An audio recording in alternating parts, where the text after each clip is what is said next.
Hello everybody, my name's Kyle from Web Dev Simplified. In this video, I'm going to be talking about what design patterns are and why they're useful as a primer for my upcoming series on design patterns.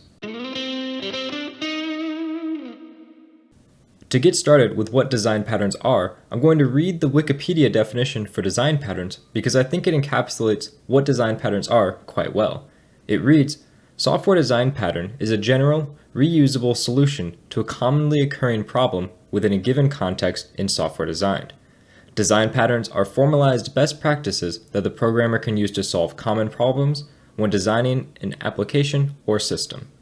And I think this is a great definition for what a design pattern is because it hits the heads that it's general, in which it means it can be applied to multiple different aspects of your software design, whether you're designing a game, a website, a mobile application, it doesn't really matter. These patterns can be applicable to almost any form of application you're creating. And it also mentions that they're reusable, which means that you can use them throughout your application many different times in many different scenarios and use the same pattern, which is really useful because then you only need to learn the pattern once in order to reuse it many different places across your applications. And then it also says that this is really a formalization of different best practices, which I think is the best way to explain design patterns because they're really just a formal written way in order to do something that is a normal best practice inside of software design. So there's many different patterns to do many different things, and it's taken brilliant minds from tons of different people that have come together and said this is the best way that we have in order to do this problem in the cleanest way possible. And that's really what design patterns are for. They're for making your code cleaner to use, read, and less buggy and less error prone than if you weren't using these design patterns to begin with. And luckily, learning design patterns is a fairly straightforward and easy thing to do. The actual process of learning the design patterns is much easier than learning when you should use them and where you should use them. I know the biggest problem that most people have when using design patterns is that they learn about them and they're like, wow, this is amazing. I want to use this all over the place. This will make my code so much cleaner. And they start throwing design patterns into areas where they don't really need to be or where they don't really fit or where it may be overkill and where not using it would be better.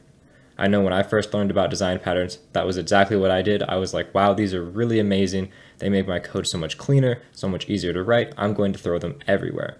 And that's what I did. Everything I wrote for a while after that was just using design patterns all over the place where I didn't really need them.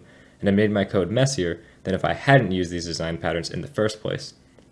And this is kind of a problem because that's really what the design patterns are there to solve, is to make your code less messy and cleaner. So learning when to use them is really the hard thing when it comes to learning design patterns. This problem that occurs where people end up using design patterns where they're not meant to be used or overly using design patterns where they shouldn't be is some of the reason that design patterns kind of get a bad rep in the industry, in where people say you shouldn't be using design patterns, they're overkill most of the time.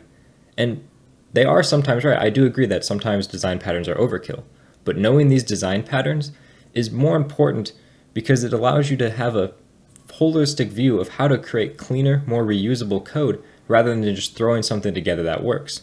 I kind of view design patterns as almost like a gateway drug that leads into you creating more and more clean code and wanting to learn about all these different ways to architect code in more reusable and cleaner ways that'll make your application easier to maintain in the long run and quicker to maintain as you go forward adding new features.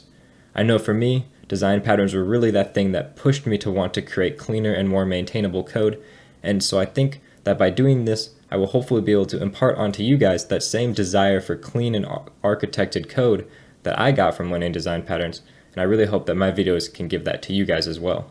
So my next video is going to be on the null object design pattern, which in my opinion is probably the easiest of all the design patterns to understand, and one of the more useful ones to see why you would want to use this over not using it. So I think it's a great starting point for you guys to learn about design patterns, so make sure you check that video out when it comes out. Thank you guys very much for watching this quick video on what design patterns are and why they're useful.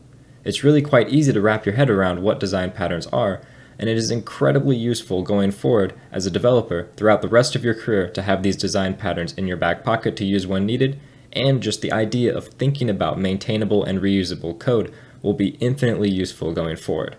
So with that, I hope you guys have a good day. Thank you.